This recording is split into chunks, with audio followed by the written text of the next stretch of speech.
alright there, mate. How you doing? How's your mother, in fact? You don't need to answer that. I already know. Yeah, I know it's been bloody ages, but we're back now. We're all back and ready to do something. So, ladies and gentlemen, welcome to Season 2 of the DJBDAN show. So yeah, not much else to say. Let's begin. Okay, let's see.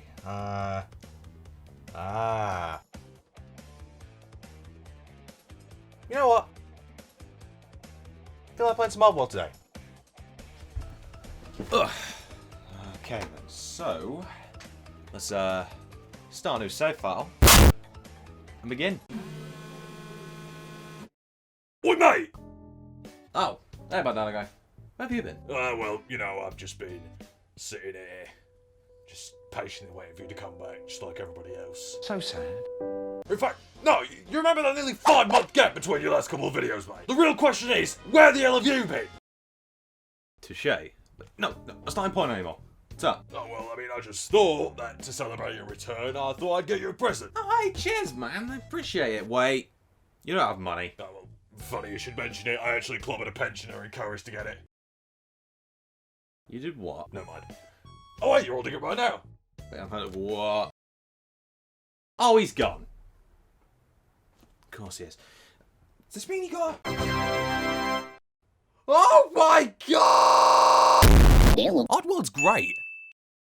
It all started on the PS1 with the side-scrolling cinematic platforming classic that was Abe's Odyssey. It tells the story of Abe, a Mudokon slave working at one of the biggest meat processing plants on Oddworld. But upon hearing the Gluckon higher-ups talking about cutting him and his brethren up to make meat, as other common meats are starting to turn up scarce, Abe goes on a spiritual journey, awakens to mystical powers, frees his friends, and destroys the factory. The story, visuals, and gameplay presented in Odyssey, whilst dark, dingy, and heavy, was enough to get enough people interested in the series for Sony to go to series co-creator Lorne Lanning, and they essentially just said, "Look, mate, people like what you did here, so we need a sequel." Oh, what? You want a fair amount of time to make a proper sequel? A true successor to the game you spent years perfecting? Of course.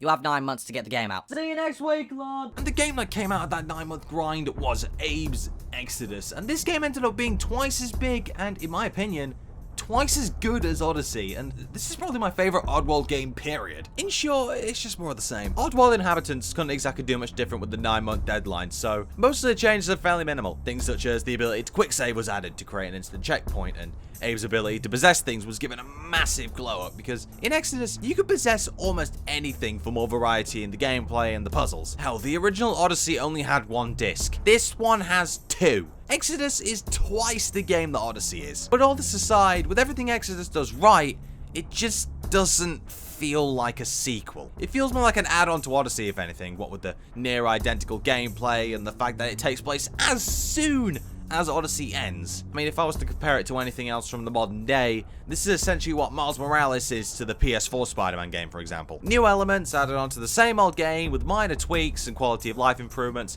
just not enough for the game to be considered a sequel. And so, with the release of Odyssey's remake, new and tasty, well, the Oddworld Quintology was completely rebooted, and, well, I think it only seems logical that, Exoddus would be the next game to get the remake treatment. And, well, it did.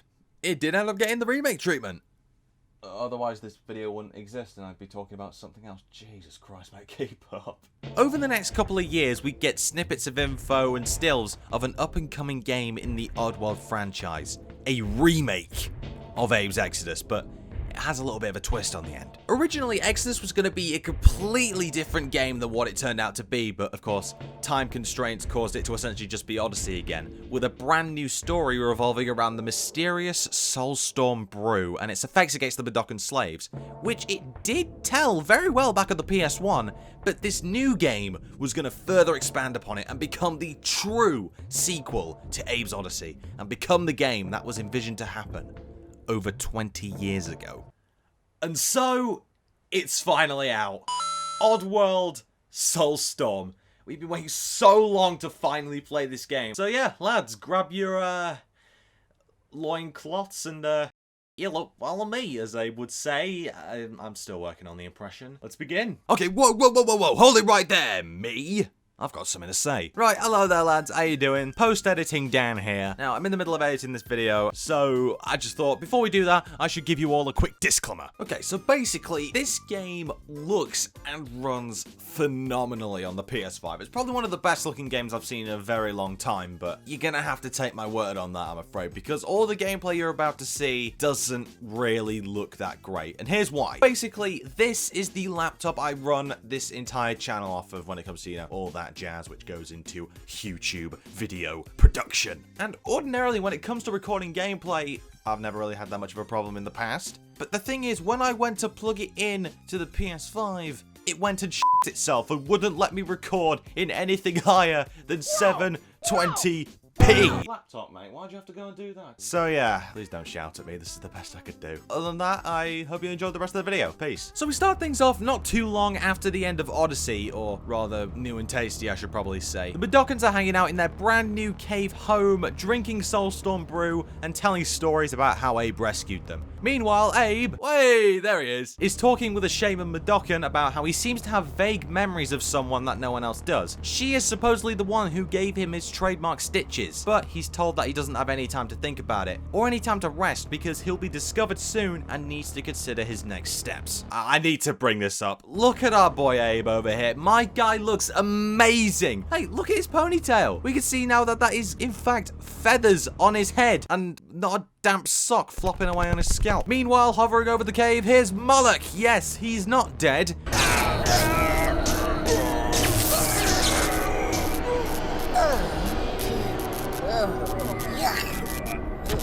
Bloody somehow. Now our old pal Moloch, well, he's in a spot of bother right now because no one believes him when he says that a Mudokon burned down Rupture Farms back in Odyssey. The other Glockons of the world seem to think that he burned it down himself as part of an insurance scam, and as such, they all seem to think the Mudokons, Abe included, are all dead and they supposedly died in the fire. So obviously, Moloch's a little bit mardy and wants to get his hands on and then kill Abe because, hell, you lose sight in one eye, you're suddenly a supervillain. That's just how it works. I read the manual.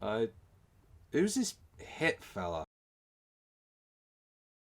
That is a weird moustache. Upon finding out they've been discovered, the Mudokons start scrambling around the cave, spilling Soulstorm everywhere. Now, the thing is, Soulstorm is just a little bit flammable, so the entire cave sets on fire and everyone's got to get out. And here's the game. And straight up, bloody hell, this game is so much different than the other 2D Abe-centered games. What started off as a rock-hard, tough-as-nails puzzle platformer where you need to carefully consider every move has now turned into a faster-paced, more action-packed version of the formula. Abe feels much lighter to control and a hell of a lot more responsive. And you can double jump now. I mean, at first, it seems kind of out of place in an Oddworld game, but eventually it becomes a necessity for making longer gaps and reaching higher ledges, so on and so forth. Abe!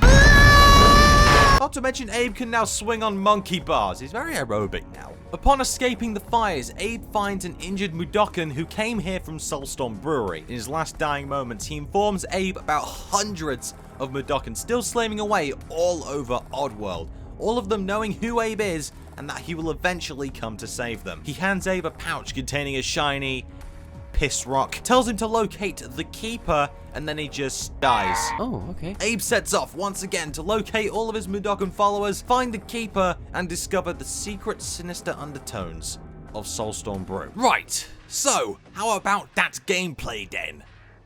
Oh, Jesus, it's good. Of course, I've already talked about Abe's movements with the double jump and the bigger focus on more fast-paced aerobic platforming as opposed to the moment-to-moment slower-paced stuff. Whilst that is still here, maneuvering the environments is just a lot faster. As for any other new additions / improvements, the biggest one is that now, in this game, if you think about it, Abe can technically fight now. Bear with me. As you traverse Oddworld, you'll find a bunch of bins, dumpsters, lockers, and just a bunch of things like that. Abe can scavenge through them like the filthy vermin he is, and get his hands on a bunch of different things. Quite a lot of these things can be thrown. Things such as Soulstorm Brew and water bottles to start and put out fires respectively. Mines is a nice little trap. Rock candies to ruthlessly cave in the skulls of your enemies. And cans of fizz. I wonder what this does. I'll tell you the other day, this bloke come up to me and said hello. And I thought, Christ. I said, what do you mean hello? And I kicked his teeth. These things can act as weapons for Abe, both lethal and non-lethal. You can choose to be a good little Madokan and not take any lives, sneak around, maybe knock out a couple of Sligs then leave them be. Or you can be normal and pummel their asses into the ground for all the shit they gave us back in Odyssey. That sounds about right, eh? Okay, fine. Realistically, you want to avoid direct confrontations because, well, let me put it this way for you, okay? Sligs have gun. You do not have gun. You have a can of Pepsi and some sellotape. I think you can see where I'm coming from here. That's not all. Abe can actually use some of the materials he finds to craft improved versions of these throwables, such as rock candy, which automatically ties up Sligs, smoke screens that can hide you for a short while, or fizzy pops that act like a sticky bomb.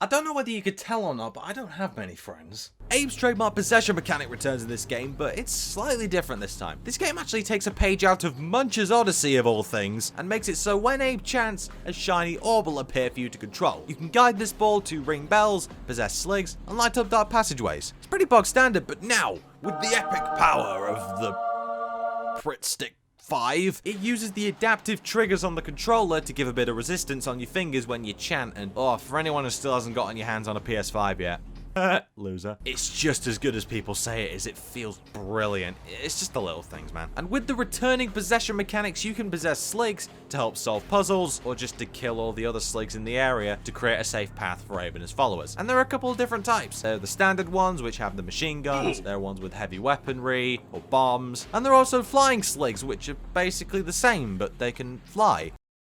Sick. There are a few places where you're basically required to use the Sligs to your advantage to move forward in more combat-based encounters, where you need to hide Abe somewhere relatively out of reach, possess a Slig, and then mow down everything that does so much as breathe in your general direction. Most notably, these sections where you need to protect a whole horde of muds as they climb up a huge ladder while Sligs shoot at them. There's usually a lot of muds to escort, and I'm talking hundreds. I mean, think about it. The original Exoddus had 300 muds in total. These levels can have 200 and 300 each. Oh, joy. But honestly, these levels with the ladders, they're not really that bad. They're actually a lot of fun in all honesty. You just gotta constantly be on your toes to protect the muds while they climb. But you also gotta keep your eye on Abe as well to make sure he isn't in any danger. Speaking of Madokans, of course, as in Oddworld tradition, barring Stranger's Wrath of course, finding and saving Madokans and taking them to bird portals is the name of the game. And if you ask me, even though there are over 1,300 muds to find and rescue, this is actually one of the easiest Oddworld games to get most of, if not all, the Madokans in. Honestly, most of them you'll just randomly come across in your path forward. There are only like a few times where you need to go off the beaten path or meet a certain condition to find or open a path to more muds. Not to mention, if the going gets tough, you can actually give them throwables to let them fight for you. You can essentially gather a huge army of muds behind you, and they're pretty damn accurate with the throws. Saving Madokans is actually linked to an improved Quama system returning from previous games. The more muds you save, the higher your Quama level will be at the end of each level. Getting higher Quama will get you more medals in the results screen, go towards trophies, and of course, in Oddworld tradition, will get you the best ending. This is, at face value, a pretty short game. There are only 17 levels in total. This is a pretty short ride. All right, fair enough. But the thing is, some of these levels could take between 1 and 2 hours each. Okay, I guess it's time to bring this up, right? So, from what I hear from other people who played the game, more specifically nearer the time of the game's launch, there were supposedly a lot of bugs and glitches in this game. None of them are particularly game-breaking, but they're noticeable. I say from what I hear because I played this game and beat it within a few days of it first coming out, and I've been prepping for this video ever since because, well, I had some, unfinished business at the time. I didn't run into one major bug. My playthrough was completely clean. It looked and ran perfectly, minus a few issues with the sound mixing. Seriously, sometimes some sounds are almost non-existent, and sometimes they're so loud they make me want to jam a nail in my ear and keep hammering it until But apart from that, it was practically flawless. So in conclusion, Oddworld Soulstorm is a fantastic evolution of the Oddworld formula. The gameplay, whilst lighter and faster paced, is the classic 2D Oddworld we've come to expect, but somewhat better in my opinion. The story is a fantastic retelling of some of the basic plot points from Exoddus. The crafting, gathering, and the combat, whilst challenging, is a lot of fun. And they even added a couple of new main Mudokons who have been in previous games, but haven't really been fully fleshed out characters in Alf and Toby, who are both written incredibly well, and are just downright entertaining on the odd occasion. You found the keeper? I did. And she told us what to do. But what she meant, I can't figure out. Wait, she? Was she hot? Hell, no, she was the oldest thing I've ever seen. Oh, wow. You fucking idiot. And without spoiling anything, the true ending opens the floodgates wide for whatever Oddworld Inhabitants has in store for us in the next epic chapter of the brand new Oddworld Quintology. So yeah, that was Oddworld Soulstorm, and you know what? I think I like it just as much as I liked Exoddus. If you want something which is more reminiscent to the original Oddworld formula, something that has the more moment-to-moment, tough as nails platforming, and, well, it's on the PS1, then play Exoddus. But if you want something which is, well, more improved, more refined, something which looks bloody brilliant on the PS5, well, go for Soulstorm. Honestly, you can't go wrong either way. But yeah, that's all I've got left today, so thank you all so much for watching. If you guys did enjoy, be sure to... Hang on. I'm recording right now, Bandana, I can't wait! No, can't do, mate. Police downstairs to fancy a chat. Why? Well, yeah, remember when I said I clubbed a pensioner to get the PS5? Yeah? Yeah, I kind of blamed it on you. Why would you do that? Shut up, mate, they're downstairs. Well, what are we gonna do? What are we gonna do about it? Well, I have a couple of ideas, mate. Come on, let's go. Whoa, I'm not fighting anyone, come on. Well, what are you gonna do if they try taking us in, mate? That's what I thought. Come on. Well, wait, don't. Fine, whatever, just give me a second. Just, thanks for watching, everyone. If you guys did enjoy, sure leave a like, comment what games you want me to talk about next, maybe I'll do them, and subscribe for more videos in the near future. I hope. But yeah, I've got to go deal with something, so thanks for watching, everyone. Welcome to Season 2, and I'll see you all in the next video of mine. I hope. Take care. Wait up!